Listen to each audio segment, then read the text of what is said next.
sering mengedukasi. Ini tentunya Bapak Ibu semua ini sudah pernah melakukan yang namanya monitoring evaluasi dari komunikasi publik ya.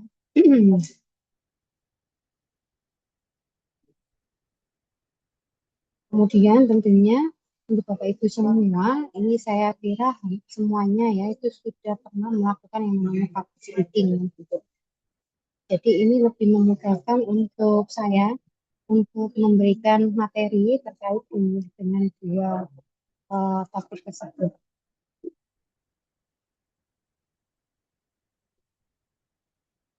Nah, di sini ada monitoring ya, evaluasi program.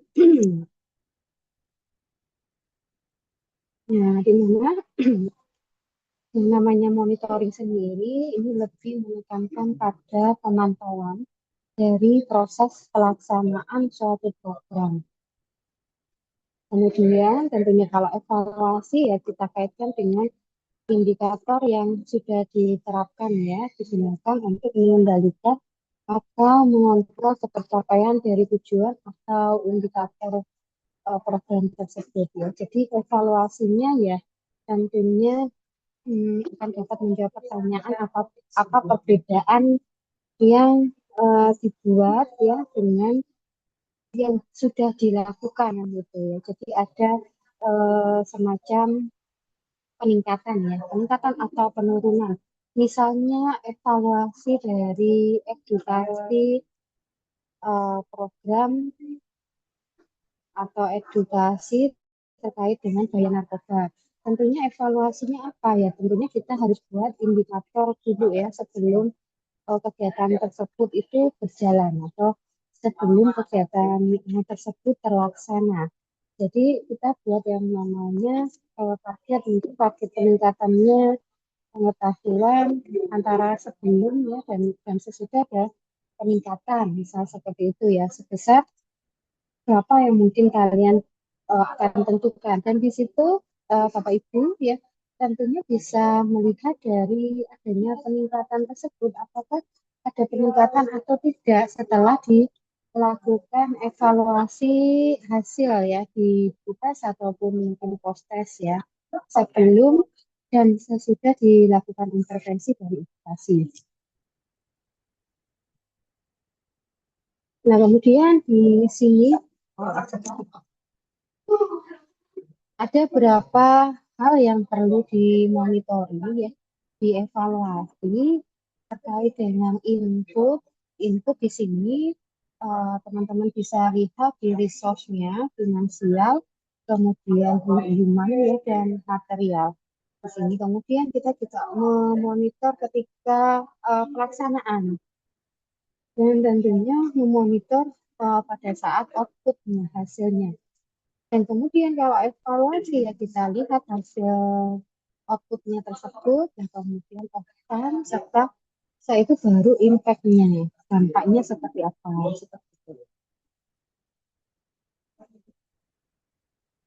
Nah, fungsi di evaluasi sendiri, nah evaluasi ini sebagai tentunya bertujuan mengukur kemajuan, ya, sebagai alat perencanaan dan tentunya ada tindakan koreksi kalau memang ternyata program tersebut diperbaiki seperti itu.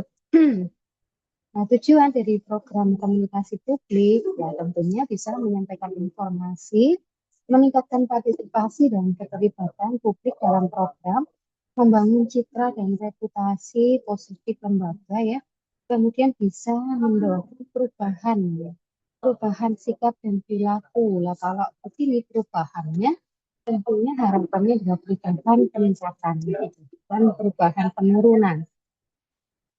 Kemudian kita juga bisa melihat dari kesesuaian media dan saluran komunikasi yang digunakan pada saat komunikasi publik. Apakah media tersebut bisa menjangkau ya target audiens secara efektif? Apakah media tersebut itu sesuai dengan karakteristik audiens, usia, kemudian lokasi, atau mungkin akses teknologi? Dan mungkin bisa dilihat dari jumlah audiens yang terpapar melalui media tertentu dan kemudian ada engagement rate ya. Bisa dilihat dari siapa yang like ya, jumlahnya berapa, siapa yang men-share dan siapa yang komen itu ada berapa. Apakah komennya itu dalam arti yang positif ya, untuk perbaikan atau seperti apa.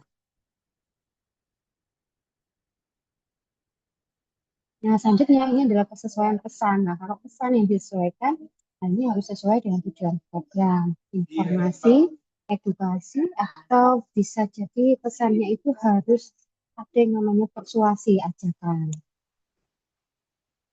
Nah, respon dan partisipasi publik, nah ini apakah audiens itu memberikan umpan balik atau terlibat dalam kampanye, ya, seberapa besar partisipasi publik itu dalam kegiatan komunikasi. Tentunya kita bisa melihat indikator dari jumlah responden yang memberikan feedback yang positif ya.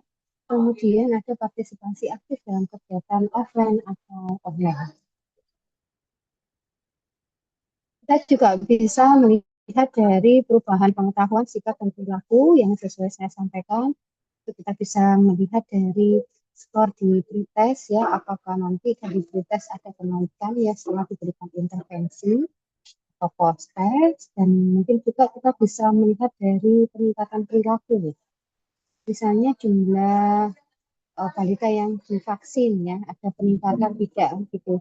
Begitu pula tentunya perilaku ya, perilaku dalam hal pemilahan sampah, apakah bisa dilakukan dengan baik ya pemilahan sampahnya, atau mungkin setelah intervensi perilakunya malah buruk kan seperti itu. Jadi harus kita lakukan yang namanya evaluasi.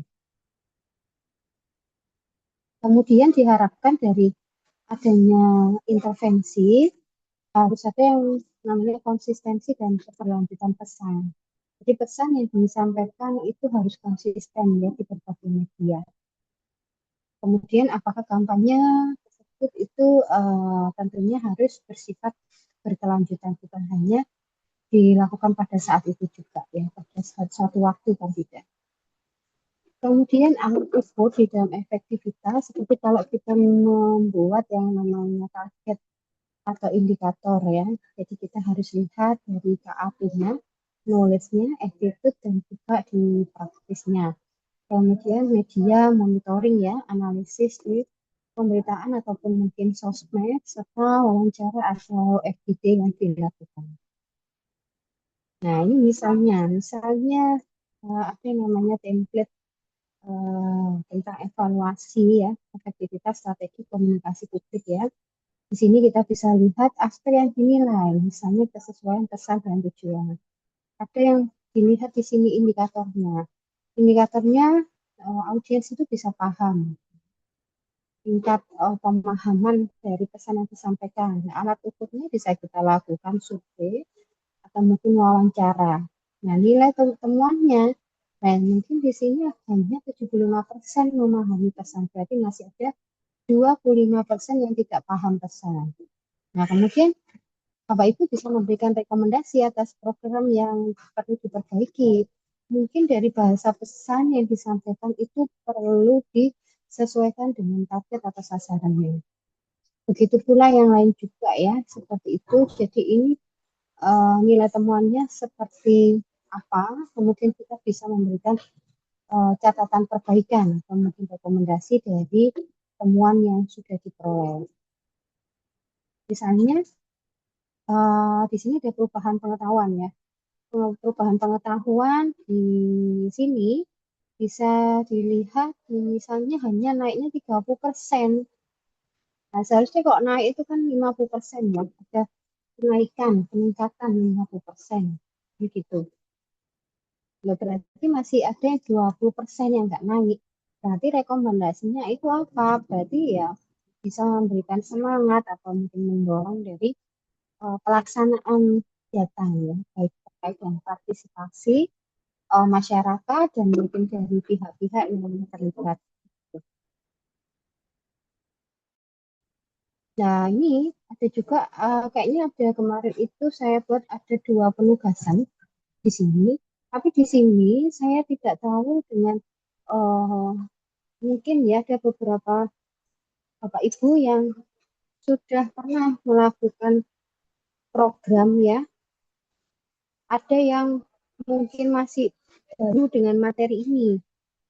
Nah, saya makanya kemarin saya sampaikan ke Bunur ya, ini perlu saya sampaikan daripada nanti salah paham.